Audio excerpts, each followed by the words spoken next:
চলতি মরশুমে আইএসএলে পরপর ৩ ম্যাচ মোহনবাগান হেরেছিল জুয়ান ফের্নান্দোর সময়। এরপরই সবুজ মেরুন ম্যানেজমেন্ট কোচ বদল করে, তার জায়গায় নিয়ে আসা হয় কোচ অ্যান্তোনিও লোপেজ হাবাসকে। মোহনবাগানের প্রাক্তন কোচ সবুজ মেরুনকে কম সাফল্য দিয়ে যাননি। আইএসএল 2023-এ চ্যাম্পিয়ন করেছে, একই বছরে দুরান কাপ চ্যাম্পিয়নও হয়েছে মোহনবাগান। কিন্তু এএফসিতে ব্যর্থ হয়েই শুরু হয় টিমের চোট সমস্যা। চোটের জন্য প্রথম একাদশের একাধিক খেলোয়াড় বাইরে ছিল। এই সময় আইএসএলে পরপর ৩ ম্যাচ হেরেছিল মোহনবাগান। এরপরই কোচ বদল করার সিদ্ধান্ত নেওয়া হয়। এখন শোনা যাচ্ছে জুয়ান ফের্নান্দোর পরের ডেস্টিনেশন হতে পারে বেঙ্গালুরু এফসি। এই মরশুমে বেঙ্গালুরু এমন কিছু পারফরমেন্স করতে পারেনি, প্লে অফে উঠতে পারেনি তারা, তাই পরের মরশুমে ফের্নান্দোকে নিয়ে তারা পরিকল্পনা করতেই পারে।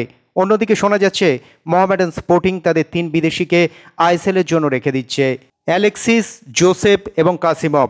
আই লিগে মোহামেডানের এই 3 বিদেশির পারফরমেন্স ছিল বেশ নজরকাড়া, তাই আইএসএলেও তাদের উপর ভরসা রাখতে চলেছে মোহামেডান স্পোর্টিং।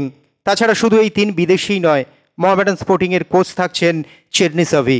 আইএসএলে বদল হবে না কোচও, সে কথা অবশ্য জানিয়ে দিয়েছে মোহামেডান স্পোর্টিং।